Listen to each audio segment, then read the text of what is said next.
আগে যদি এই যে ভাইজান আছে মেম্বার ভাই আছে আগে যদি সমাজের মধ্যে গ্রামের মধ্যে যদি গরু কোরবানি কম হতো গরিব মানুষ বাজার গোস্ত পাইতো 3 কেজি 4 কেজি এখন যদি সমাজের মধ্যে যদি 20টা 30টা যদি গরু হয় গরিব মানুষ গোস্ত পায় 100 কেজি কথা কোন তার মানে কি তা জানেন এই ফ্রিজ হলো গরিবের শত্রু আর যদি ফ্রিজ না থাকতো ও শুটকি করে আর জাল দিয়ে দিয়ে সিদ্ধ করে কয়দিন রাখতো ফ্রিজে আসে দেখে এই কোরবানির গোশত ওই কোরবানির আগের দিন পর্যন্ত খায় রাগ করতেছে এইরকম রাগ করছে কিনা আবার কিছু কিছু বেটা শালারা ফতুয়া দিয়ে দেয় এই কোরবানি সারা বছর খায় শালা তুই খাগা বুঝে না আন্দাজে ফতুয়া দিও যায় যা সকলে আমরাও জানি তো কই ফতুয়া দিবে রে দালালি করতেছ না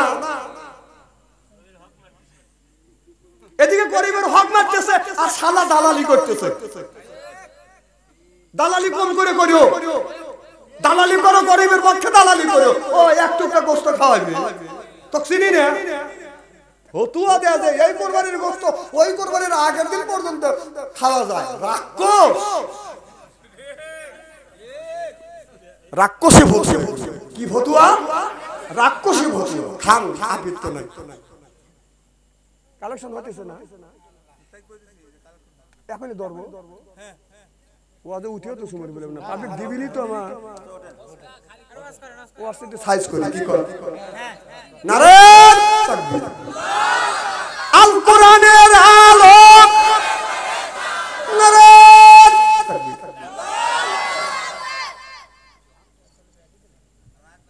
একটা মতো ওয়াজ করেন একটা করে গান হবে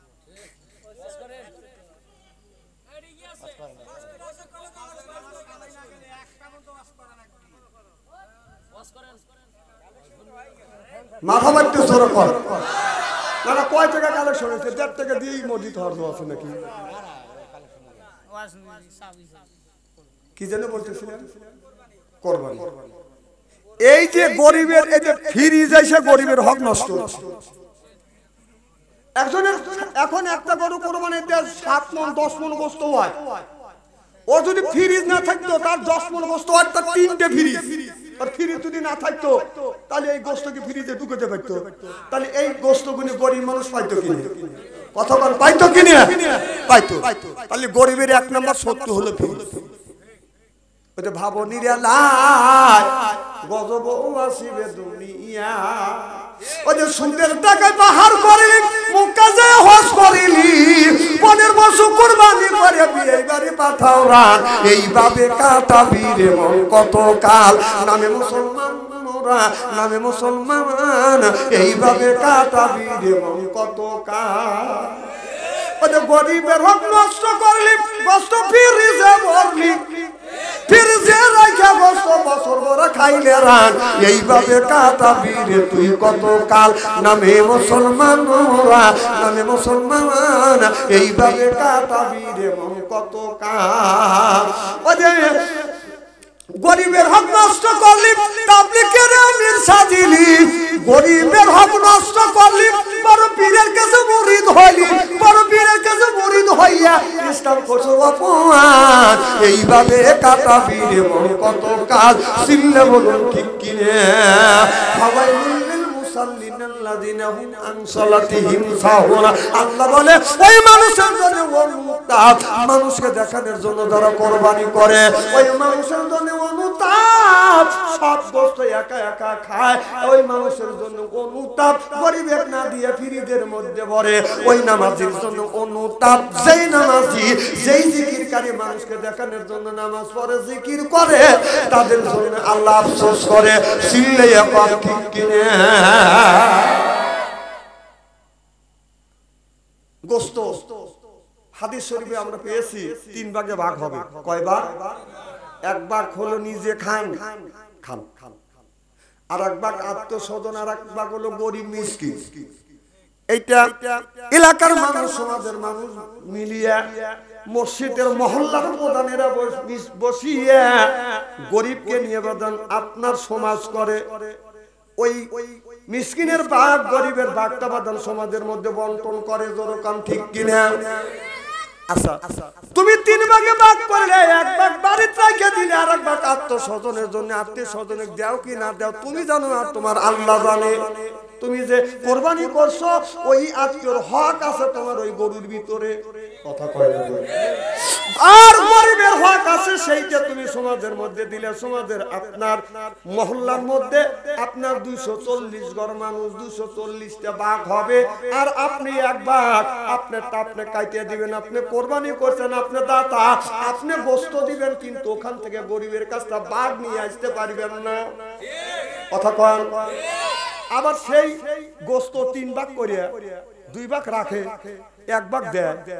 আবার ওই লোকটা আবার কামলা বিক্রি, কামলা কিনে ওই 1 ভাগের লেগে বসে থাকে। হাই রে ছোট লোক দেখছি, এইরকম ছোট লোক দেখবি ফকিন্নির বাচ্চা, ফকিন্নি। তুই কোরবানি দিছিস আর দেশের গোশতের লেগে তুই কামলা কিনে বসে রাখিস, তুই এত ছোট লোক। কথা কি আমি অবাস্তব বলতেছি নাকি? না এদিক টাকা কথা কি অবাস্তব বলতেছি? কোরআন হাদিসে আছে আপনি দান করলেন, সেই দানের জিনিস আবার ফকিরের মতো তুই কোন লজ্জায় কোন শরমে সেই জিনিসটা দিয়ে এসে আবার রান্না করে খায়। না ছোট লোক দেখছি, এইরকম ছোট লোক দেখিনি কি এরকম আর ছোট লোকই করিয়েন। আপনি তো দান করছেন, আপনি তো দান করছেনই। ছোট ফ্যানটা যদি দেন, এই জায়গাটা ফ্যান দেন, তার ছোট থুয়ে দেন, পুকুরে লিয়ে ডুবন গাছ বড্ড দিলি এদিকে এনে দেন, এখানে না লাগে। এই যে খালি পিস দিয়ে গেলি আমাদের ঠান্ডা হবে।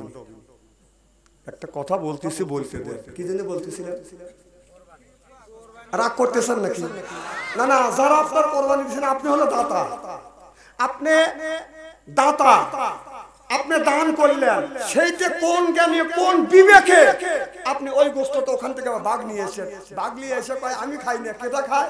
কয় যে আমার স্বাস্থ্য ভাই গরিব, সেই গরিবের খায়। এ বেটা সালাম গরিবের তোর ভাগ দে। কথা কয় না, কথা কলিবার সন্তানি খারাপ। না না, কথা কি অবাস্তব বলতেছি নাকি? শোনেন, কোরআন হাদিসে মাসালা যা আসছে সেই কথাগুলো তুলে ধরতেছি। ভাই আমি খাচ্ছি না, আমার শাশু ভাই গরিব, তুই দে, তুই আমার একবার দান করলি, কোন জ্ঞানে কোন বিবেকে এইটা আবার তুলে নিয়ে গেলি? ছোট লোক দেখছি, এইরকম ছোট লোক দেখি। তোর গোশত যদি এতই টাকা হয়, রাস্তায় বসিস যে আমি গরু কোরবানি দিছি, আমার তৃপ্তি হয় নাই, কে আরো গোশত দাও। এলাকার অনেক ভালো লোক আছে, বাড়ির থেকে বাঘের গোশত তো গরিব মানুষ দিয়ে দেবে, ফকির।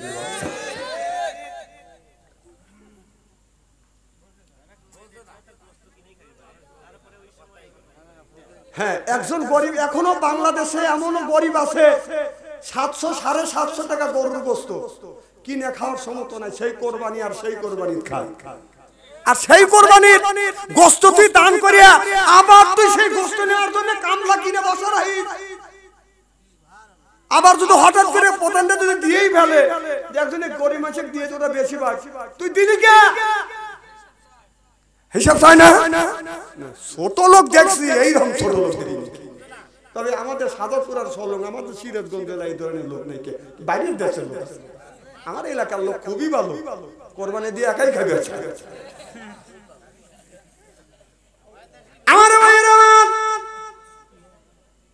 কোরবানির গোশত হাদিস শরীফের মধ্যে পারছি 3 ভাগে ভাগ করবেন। আপনি যদি মনে মনে যদি মাপার সময় বলেন আমার ভাগে একটু বেশি রাখবো, ওইভাবে কম দেবো, কথা বুঝতেছেন না? কোরবানি বাতিল হওয়ার সম্ভাবনা আছে, কথা বুঝতেছেন না? মাপ যখন দিবেন সলিড মাপ দিবেন। ইন্নামাল আমালু বিন্নিয়াত, নিয়ত যেন আপনার সহি থাকে।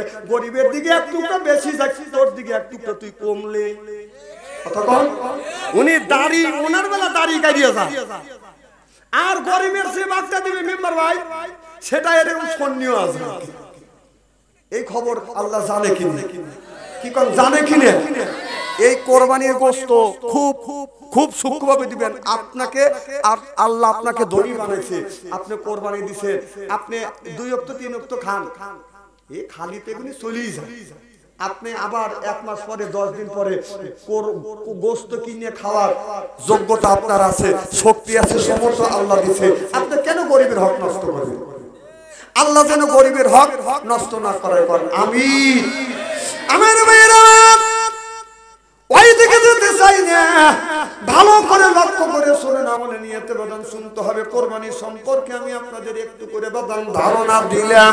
ও বাদান, গরিবের হক যেন নষ্ট করে না। গরিবের হক আপনার মধ্যে আছে। আপনি যদি ধনী থাকেন, আমি যদি ধনী হয়, আমি যদি ধনী হই, ধনী ব্যক্তির কাছে গরিবের হক আছে।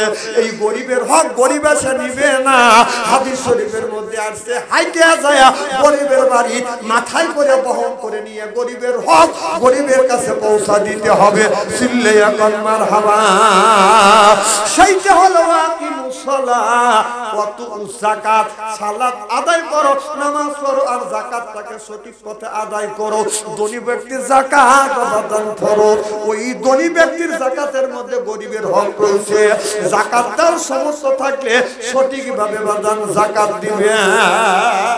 বাংলাদেশে এমন লোক আছে কোরবানি দেওয়ার সমর্থ আছে, হে কোরবানি দেয় না। দিলি যে সামনের বছর 1 বিঘা জমি কিনতে পারবে না। খালি গ্রামে কয়টা গরু হইতেছে, চাষতলা বসে চা খায় আর গড়ে। উত্তর পাল্লা আব্দুল সালামের কয়টা গরু, তাহলে গরু 4 হলো। দক্ষিণ পাড়া খালেক ভাই দিবে না, একটা আনছে ছোট না বড়, তা ও কোরবানি দেওয়া বাদ দিতে গ্রামের সমাজে কোরবানির সময় কয়টা গোষ্ঠ এক সমাজ হবে সেই হিসেব করতেছে। আসলে কোন ওই এক গরু দেওয়ার মতো সমর্থ আছে? কথা একটা গরু তো দেওয়ার কথা, একটা মুরগি কোরবানি দেয় না।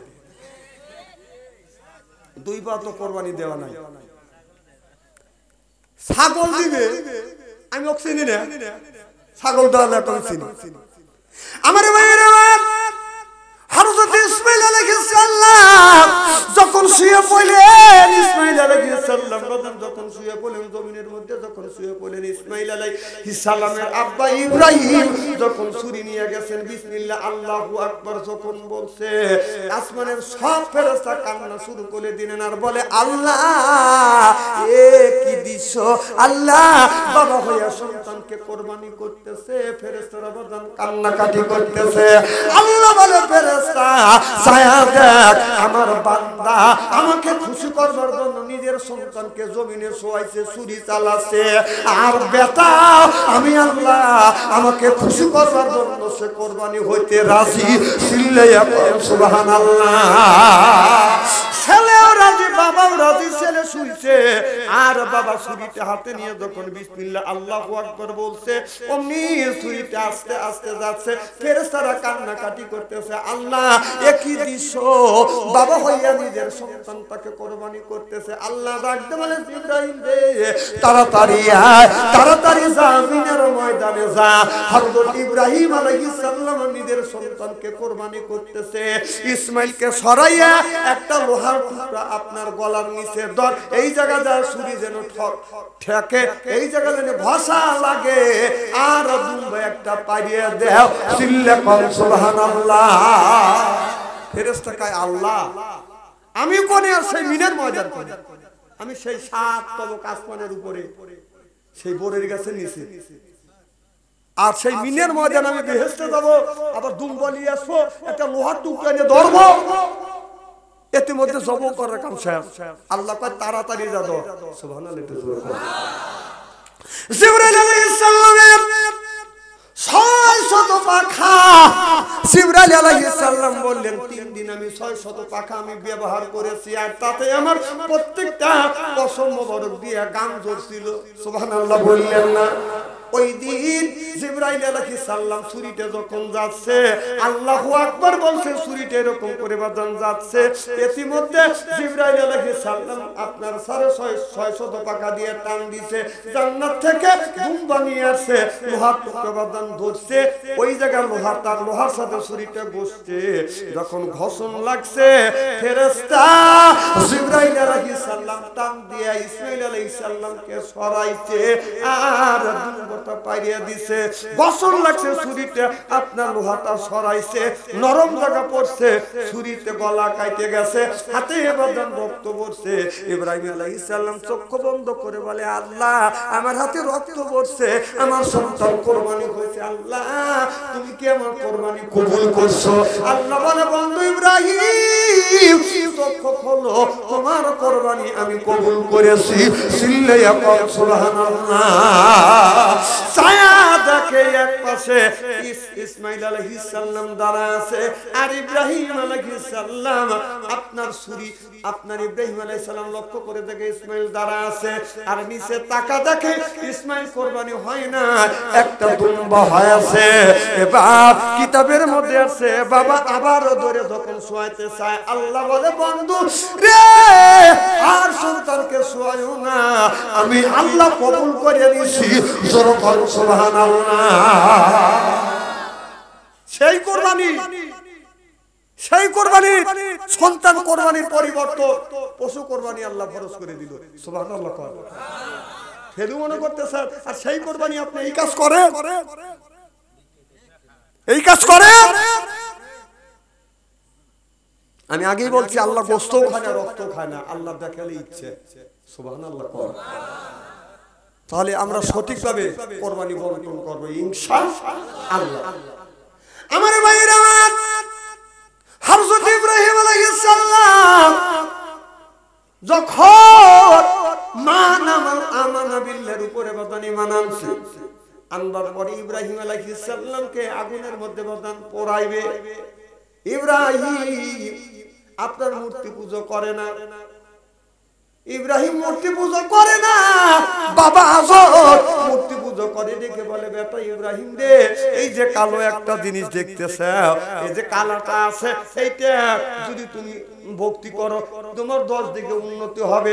এই যে একটা পেট মোটা, একে যদি তুমি ভক্তি শ্রদ্ধা করো তোমার রিজিকের অভাব দূর হয়ে যাবে। এই যে লক্ষ্মী সরস্বতীকে তুমি যদি ভক্তি করো তোমার রিজিকের অভাব হবে না। এই যে একটা দেখতেছ এই রকম করে আছে, এই লোকটাকে যদি ভজন করো প্রেমের লহর ছুটে যাবে।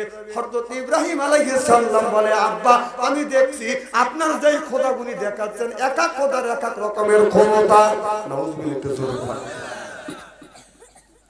আমার এমন একটা নসিব আর এমন একটা ভাগ্য, আমার বাড়ির পশ্চিম পাশে দরজার থেকে ঘরের থেকে বের হয় পশ্চিম দিকে তাকালে যদি বেড়া না থাকতো ভগবান এক দেখা যায়।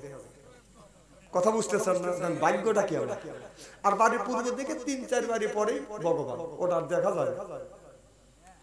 তো এখন বাড়ির পশ্চিম দিকে তাকা দিয়ে যে ভগবান এক বের করছে, এখন আজকে ডুববি তো ডুববে, ওই জায়গায় কোনো লোক নেই কি কোন জীবনে ভালো করে দেখে নেই, আজকে দেখি যাদের 2-1টা হ্যাঁ কম ভগবানের দেখে আসি। এই জাতি একটা কুকুর সামনে থেকে দৌড় দিল, জাহেরি ভগবানের পিছনে যা দাঁড়ায় ডান টেঙ্গের উঁচু করে এক কাচ্চা মেরে দিল, শেষার করে বসন দিয়ে দিল। হাই রে ভগবান রে, আজকে তো ডুববি আর এই কাম করে দিত। যা দেখলাম ভগবানের কাছে খয়সি দিয়েছে, দেখবে ভগবানের কাছে দই দেয় খই দেয়, ভগবান খালি দই আর খই দিকে এরকম করে চা থাকে, চক্ষু লড়েও না খায়ও না। 20 জাতি মাছি আছে, একটা কালো মাছি আছে না, কোন থেকে যেন ভন করে আসে, এই ভগবানের কানের বগল যেতে ভন তো দই খাবো, যা দই এই মুখের থেকে সুচের মতো কি জানি জিনিস বের করে দেয়, কথা বুঝতেছে না, দিয়ে মুখ দাবা দিয়ে খায়, পিছনে টিপ করা, খানা পিনে করে পেট ভরে খায়া, নাকের ডগা দিয়ে রাখা, বন তো দই খেলে তুই কিছুই করে পারছি না। যে ভগবান খায় না ওর কাছে গুনে দিয়ে লাভ, খালি এরকম করে চা থাকে, এই পেলে সরালি চোখ ঘুরে বেরো হবে, বুঝলে না রে। তারপরে লক্ষ্য করে দেখলাম এক এক ভগবানকে এক এক জায়গা দাঁড় করছে, এক ভগবানের লক্ষ্য করে দেখলাম এক ভগবানের 10 হাত, আর এক ভগবানের 8 হাত, আর এক ভগবানের হলো 4 হাত, এক ভগবান এইভাবে আছে আর এক ভগবান এইভাবে, কথা বুঝে না। এরপরে ছায়া দেখি একটা ভগবানের লুঙ্গি নাই। আমার কথা হলো যে ভগবানের লুঙ্গি নাই ওর কাছে চাবই কি, ওর দিবে কি? সব আছে লুলুঙ্গ ল্যাংটা, ও আর কি দিবে? হযরত ইব্রাহিম আলাইহিস সালাম শুনতেছেন কি আপনারা? ইব্রাহিম আলাইহিস সালাম কাছে বলল বাবা এই যে ভগবান একে যদি বদন করো তোমার কোনো অসুবিধা হবে না, শান্তি আসবে। হযরত ইব্রাহিম আলাইহিস সালাম বলে আব্বা দেখলাম এক এক ভগবানের এক এক রকমের ক্ষমতা। হযরত ইব্রাহিম আলাইহিস সালাম এবার সব মানুষ বাজার মেলায় চলে গেলেন, ইব্রাহিম বাজার গেলেন না। হযরত ইব্রাহিম আলাইহিস সালাম ওই গ্রামের মধ্যে আর লোক নাই, সব আপনার ওই মেলায় গেছে। ইব্রাহিম আলাইহিস সালাম যা দেখে ভগবানের সামনে বাজার দই রইছে, খই রইছে, কলা রইছে, এরপরে বেল আছে, ভগবান চা রইছে। ইব্রাহিম আলাইহিস সালাম কয় খা খা, কেউ তো নাই, খাস না কেন? কথাও কয় না, খায়ও না। ঘরের মধ্যে দৌড় একটা কুড়োল দিয়েছে, যদি না খাস দেখছিস তো না। ওর কাছে জীবন ভরা যদি ওয়াজ করা যায়, ওই মূর্তি এসে খাবে, কারণ পাথরের মূর্তি খাবে, মাঠের মূর্তি খাবে। ইব্রাহিম আলাইহিস সালাম যদি না খাসে যেই খায়ও না, কথাও কয় না, এরকম চা থাকে। ও বি চল দিতে পারছে, একটা চলে আরেকটা কোপ মারছে, হাত নাই, এক হাত এইভাবে আর হইছে। আচ্ছা ভাঙিয়া শুনে এক একটার হাত ভাঙছে, এক একটার নাক ভাঙছে, এক একটা এইরকম, মানে কত এইরকম হয়েছে। কার ভাঙে দিছে? খালি ঝুলতেছে। সব মানুষ মেলার থেকে আসিয়া ভগবানের কাছে যা বলতেছে মঙ্গলকালী, বর্ধকালী, সুদত্তকালী, অং অং শান্তি, গং শান্তি, রাম রাবে অং শান্তি, অং শান্তি, অং ফরফরাই লাইল মোহাম্মদ। দেখে একটার হাত নাই, আর একটার পাও নাই, আর একটার কাল্লাই নাই। কথা বুঝতেছেন না? সব মানুষ বললেন হুজুর আমাদের এক ভগবানের তো ঠিক থই নাই, মারামারি করছে। এই কাম কে করলো? কয় গ্রামের মধ্যে কেউ নাই, সব মানুষ চলে গেছে মেলায়। এই গ্রামে ছিল, বাড়ি ছিল ইব্রাহিম এই কাম করছে। ইব্রাহিমকে ডাকে এনে বলে ইব্রাহিম রে আমাদের একটা মূর্তি কত আস্থা থই নাই, এমন মারা মারছে, মারিয়া হাত পা ভাঙে ফেলাইছে। কথা বুঝতেছেন না? কত করে গার ভেঙে গেছে, ওখানে দুঃখ লেগে গেছে। যাই রে ভগবান, বাইতে আমরা কেউ নাই, আর ভগবানকে এইরকম করে পিটিয়ে দিল, একটা লোক দেখানোর লোক নাই কে। এই যে হাসতেছে, এই হাসির মধ্যে সোয়াব আছে। সুবহানাল্লাহ। কিছু কিছু হাসির মধ্যে গুণ আছে, আর কিছু কিছু হাসির মধ্যে সোয়াব আছে। সুবহানাল্লাহ। একটু জোরে কর। এবার ইব্রাহিম আলাইহিস সালাম বলে তোমরা সব মিলে আমার উপরে দোষ চাপা দিও না, তবে আমি ভাঙছি, এটা আমি বিশ্বাস করি। তোমার ভগবানের কাছে জিজ্ঞেস করো, ভগবান যদি বলতে পারে আমি ভাঙছি, জিজ্ঞেস করো, ওরা তো বেবাকি আছে। কথা বুঝতেছেন না? এখন নমরুদ বলে না না, আমাদের ভগবান তো কথা বলতে পারে না। কথা যদি না বলতে পারে এত খাইয়ে দিছে, খাইতেও পারে না, যে খাইতে পারে না, কথা বলতে পারে না, লড়তে পারে না, তাকে কেন আমি ভক্তি শ্রদ্ধা করব? ভক্তি শ্রদ্ধা ওকে আমি করব না। সিল্লে এখন মারহাবা। এই যে দ্বন্দ্ব হয়েছে। এবার আজরকে ডেকে বলে আজর, নমরুদ বলে আজর রে তোমার একটা বেটা আছে, ইব্রাহিম ডেকে নিয়ে এসো। ওই নমরুদ কালো মানুষ, দেখলে ভালো দেখা যায় না, মানুষ চিন্তা করবে দেখে বোরখা পরে থাকে।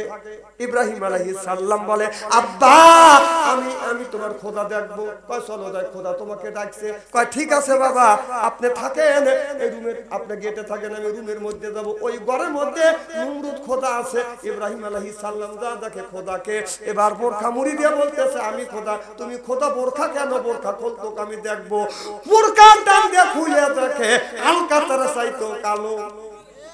কাজে আল্লাহ হবে, খোদা হবে, সে কোনদিন কালো হইতে পারে না। চিল্লে এখন মারহাবা। নারে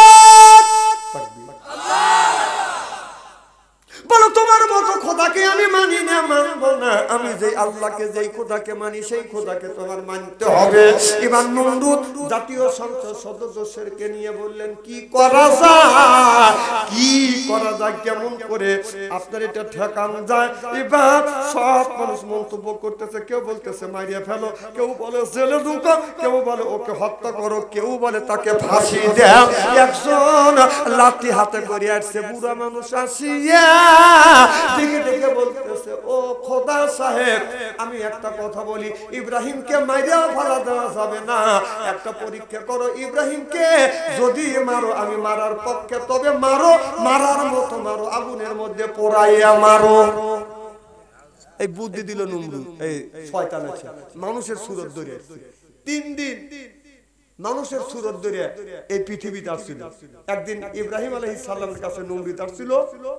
ওই ইব্রাহিম নমরুদের কাছে আসছিল শয়তান। আর একদিন বদরের ময়দানে সুরাখার সুরত ধরে এই শয়তান বদরের ময়দানে আসছিল। আর একদিন আমার রাসূলকে আপনার হত্যা করবার জন্য 24 জন 25 জন সংসদ সদস্য আবু জেহেল নিয়ে পরামর্শ করতেছে মুহাম্মদ সাল্লাল্লাহু আলাইহি সাল্লামকে মারা যায়। ওই দিন ওই শয়তান এসে উপস্থিত হয়েছিল, বুদ্ধি দিছে এই সব ওয়াজ যদি করি তাহলে রাত বাজবে 1টা। আপনি তো বললেন বাজে বাজুক আর বেবাক শুরু করলো, আপনি বলেন আর সেই বললেন, এই দুজন আপনার পক্ষে আমার, সব বলে আমার বিপক্ষে।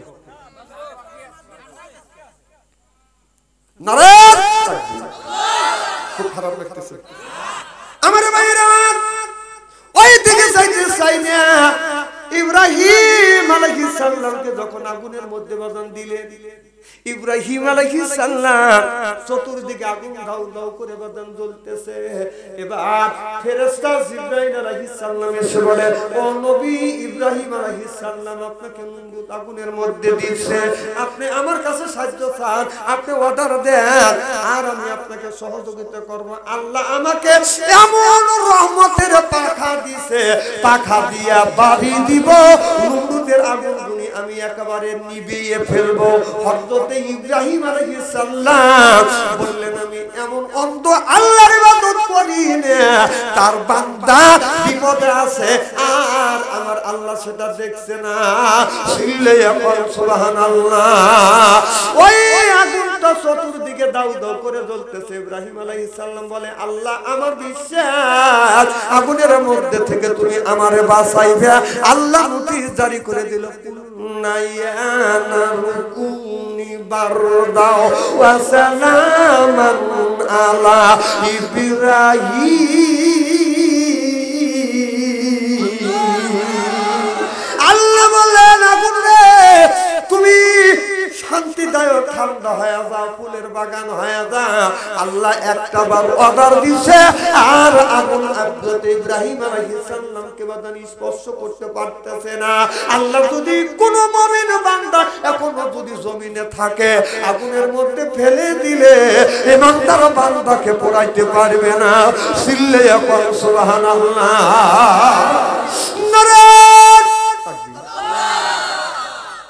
তবে দেশের সুদ ফরক যদি দেওয়া যায়, শুনেছি কবর দুই পাশ থেকে আপনার মাটি এসে চাপ দিবে, হাড় মাংস গুলি আপনার মাটির সাথে মিশিয়ে ফেলবে, থরথর করে কাঁপবে। পাখিটা আসিয়া দুইটা দানা দুই দিকে দিয়ে আপনার কবরের সাথে লাগাইয়া, কবরের পাড়ের সাথে লাগাইয়া বলল, বন্ধু ভয় পায় না, আমি তোমার বন্ধু। ওই পাখিটা বলবে, কেমন বন্ধু, আমি তো কোনোদিন দেখিনি, পাখির সাথে তো আমি বন্ধুত্ব করি নাই, জীবনে দুদিন বন্ধুত্ব করে থাকি, মানুষের সাথে বন্ধুত্ব করছে, পাখির সাথে তো আমি বন্ধুত্ব করি নাই। পাখি জবাব দিবে, বন্ধুরে আমি হলাম তোমার ইবাদত আল্লাহর কোরআন। সিল্লে এখন সুবহানাল্লাহ। আমি আল্লাহর কোরআন, আমি হলাম তোমার ইবাদত। দুনিয়ায় সারা রাত জাগিয়া জাগিয়া আল্লাহর ইবাদত করছো, সকালবেলা যখন ফজরে আযান দিয়েছে আরামের ঘুম হারাম করিয়া তুমি মসজিদে এসে নামাজ পড়ছো, এরপরে 5 ওয়াক্ত নামাজ পড়ছো, তাসবিহ পড়ছো, এরপরে জিকির করছো। আমি তোমার ইবাদত পাখি হইয়া তোমার কাছে আসছি দুনিয়ায়। আমি এই নামাজ আমারে বলো নাই, আমি ইবাদত আমারে বলো নাই, আমি কোরআন আমারে বলো নাই, তুমি মরে গেছো আমি তোমাকে বলবো না। যতক্ষণ পর্যন্ত তোমার কবরটা জান্নাতের বাগান না হবে আমি আর এখান থেকে যাব না। চিল্লাই এখন সুবহানাল্লাহ। আমার ভাইরা, আমার ভালো করে লক্ষ্য করে শুনুন, মুসলমান ভাইরা, আল্লাহ হাবিবের উম্মতেরা ভালো করে লক্ষ্য করে শুনুন। তাহলে দুনিয়ায় যদি ইবাদত বন্দেগী করে যাইতে পারি তাহলে ওই কবরের মধ্যে আল্লাহর কোরআনটা ইবাদতটা পাখি হইয়া আপনাকে আমাকে যতক্ষণ পর্যন্ত আপনার ওই কবরটা ভেস্তের বাগান না হবে এই পাখিটা আপনাকে আমাকে কবরের মধ্যে ফেলে রেখে যাবে না। তাহলে দুনিয়ার ভিতরে ইবাদত বন্দেগী করার দরকার আছে না বাজার না? আমার নবী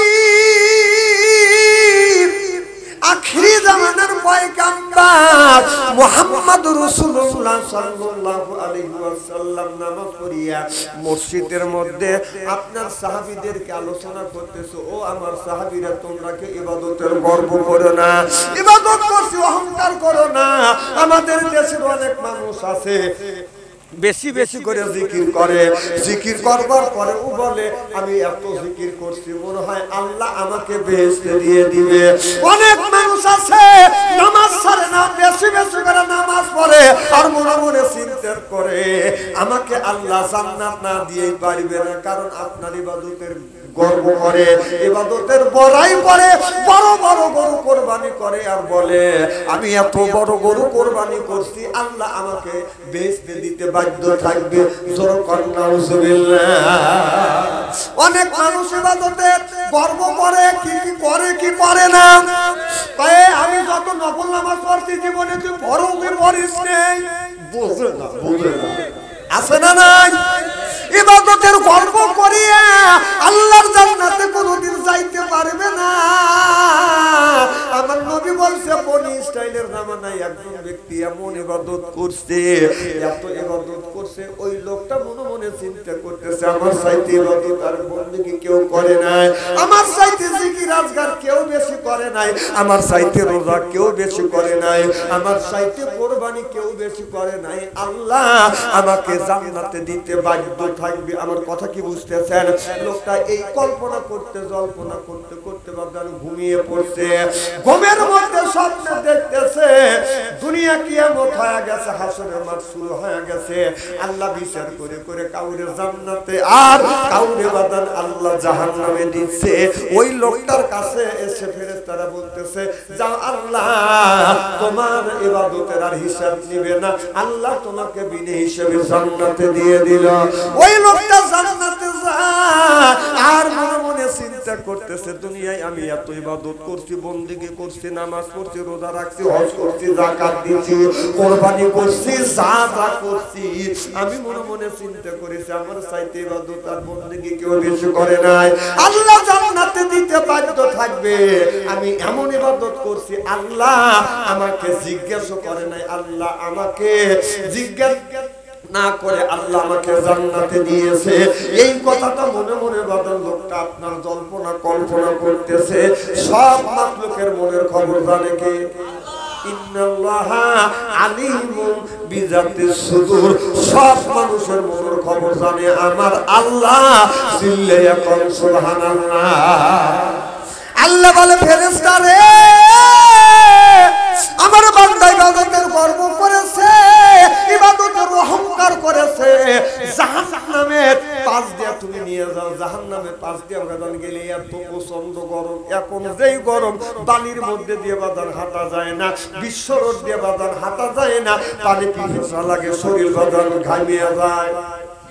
কথা কর। আর জাহান্নাম হাজার হাজার মাইল দূরে থেকে বাদান জাহান্নামের তাপ লাগবে। আল্লাহ বললেন ফেরেশতা জাহান্নামের পাশ দিয়ে নিয়ে যাও, যে জায়গা জাহান্নামের গরম বাদান যাওয়ার সাথে সাথে আপনার শরীরের যত পানি ছিল সব পানি গুলি বাদান শুকিয়ে গেছে। এরপরে শরীরে পানির জন্য লোকটার কলিজাটা আপনার সরবত সরবত করিতেছে, তন্তি ছিঁড়ে যেতে চাচ্ছে। ফেরেশতাদের বলে ফেরেশতা রে আমাকে একটু পানি দাও, পানি না পান করলে আমি এখানে হাঁটতে পারবো না, মনে হয় মারা যাবো। এবার ফেরেশতারা বলে ও আল্লাহর বান্দা এটা দুনিয়ায় না, এটা হলো হাসরের মাঠ, এই জায়গা মাগনা না, পানি দেওয়া যাবে না। তবে আমি তো টাকা নাই, পয়সা নাই, কি দিয়ে তোমার পানি কিনবো? বলে তোমার ইবাদতের বিনিময়ে আমি, তুমি যদি ইবাদত দিতে পারো 1 পেয়ালা পানি দেবো। কতটুকু ইবাদত দিতে হবে? বলে 1000 বছর দুনিয়ায় তুমি ইবাদত করছো, 500 বছরের ইবাদত আমারে যদি দাও 1 পেয়ালা পানি দিব। লোকটা চিন্তা করছে আমি ইবাদত দিয়ে করব কি, আমার জান বাঁচবে। কথা বুঝতেছেন না? 500 বছরের ইবাদত দিছে, 1 পেয়ালা পানি পান করছে। কথা বুঝতেছেন না? 1 পেয়ালা পানির দাম হলো 500 টাকা। 1 পেয়ালা পানি পান করছে, 500 টাকা বাজার দিয়ে দিছে। পানি যাই খাইছে, স্টিমজার চাপ দিছে, পেশাবের চাপ দিছে, পেশাবের যন্ত্রণা সে টনটন করতেছে, বলতেছে ফেরেশতা আমি পেশাব করব। এটা হাসরের মাঠ, এটা পেশাব করার জায়গা নয়, পেশাব যদি না করি আমি মারা যাব। মাগনা পেশাব করা যাবে না, আমি তোমাকে পেশাব করাবো, বিনিময়ে তোমার কি দিতে হবে? 500 বছর ইবাদত যদি তুমি দাও তাহলে আমি তোমাকে পেশাব করাবো। লোকটা মনে মনে চিন্তা করতেছে নিজেই যদি না বাঁচি আপনার ইবাদত দিয়ে কি করব? কথা কন না কেন? অমনি 500 বছরের ইবাদত দিছে, পেশাব করছে, 1 গ্লাস পানি পান করছে 500 টাকা, আর 1 গ্লাস পানি বের করছে 500 টাকা। ওর ইবাদত শেষ। আল্লাহ কয় গার ধরে বান্দাকে জাহান্নামে দাও। চিল্লাইয়া কর নাউজুবিল্লাহ। ও দুনিয়ার মানুষেরা, সলমার যুবকেরা, ইবাদতের বড়াই করে কেউ কোনদিন আল্লাহর জান্নাতে যেতে পারবে না। চিল্লাইয়া কর ঠিক কি রে? আপনার বয়স যদি এখন 60 বছর হয়ে থাকে, 60 বছর থেকে শুরু করে এ পর্যন্ত কয় পেয়ালা, কয় কেজি পানি খাইছো? এই আল্লাহ যদি বলে এই পানির দাম দিয়ে তুই জান্নাতে যা, আমাদের জিন্দেগির সব ইবাদত শেষ হয়ে যাবে। বাজার 31 বছরের পানির হিসাব দিতে ইবাদতের বড়াই করে না যে আমি মাথায় পাগড়ি বাঁধছি, নামাজ পড়ি, লম্বা লম্বা করে পাও ফেলি, বড় বড় গরু কোরবানি করি, আর আমি আল্লাহ আমাকে জান্নাতে দিতে বাধ্য থাকবে। অত সস্তা না। আল্লাহ যত নাজ নিয়ামত দিয়েছে, এই নাজ নিয়ামতের হক আপনি জীবন ভর সিজদা দিয়েও আদায় করতে পারবেন না। কথা কোন? ইবাদতের বড়াই করে জান্নাতে যাওয়া যাবে না। আমাদের দেশে হজ করে এসে 6 বার হজ করছি, আল্লাহ বেহেশত দিবে না? তোর বাপের জান্নাত, তোকে আল্লাহ বেহেশত দিবে। আল্লাহ যদি দয়া না করে বিশ্বের একটা মানুষ আল্লাহর জান্নাতে যাইতে পারবে না। যদি আল্লাহর কাছে যদি বলেন যে আমি জিন্দেগির হিসাব দিয়ে আল্লাহ জান্নাতে যাব, জিন্দেগির হিসাব দিয়ে, জীবনের হিসাব দিয়ে আল্লাহর জান্নাতে যাওয়া সম্ভব হবে না যদি আল্লাহ দয়া না করে। কথা কোন? আমার ভাইরা, ওমা খালাকতুল জিন্না ওয়াল ইনসা ইল্লা লিয়াবুদুন। আল্লাহ বললেন আমি আল্লাহ তোমাদের তৈরি করেছি, সৃষ্টি করেছি, আমি আল্লাহ আমার ইবাদত আর বندگی দাসত্ব করবার জন্য। সুবহানাল্লাহ বললেন না? আল্লাহ বলে বান্দা তানফুযু লা তানফুযুনা ইল্লা বিসুলতান। আল্লাহ বলে বান্দা নামাজ পড়বে আমি তোমাকে কিছু বলবো না, রোজা রাখো না কিছু বলবো না, হজ করো না কিছু বলবো না, কুরবানি দাও নাই আমি তোমারে কিছু বলবো না, ইল্লা বিসুলতান।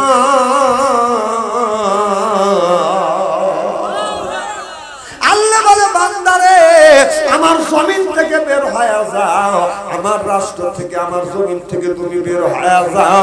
ও বন্ধুগণ আমার, আল্লাহ নামাজ কাজা করলে, নামাজ না পড়লে আপনাকে মাথায় বাড়ি দিবে না, রোজা না করলে আল্লাহ মাথায় বাড়ি দিবে না।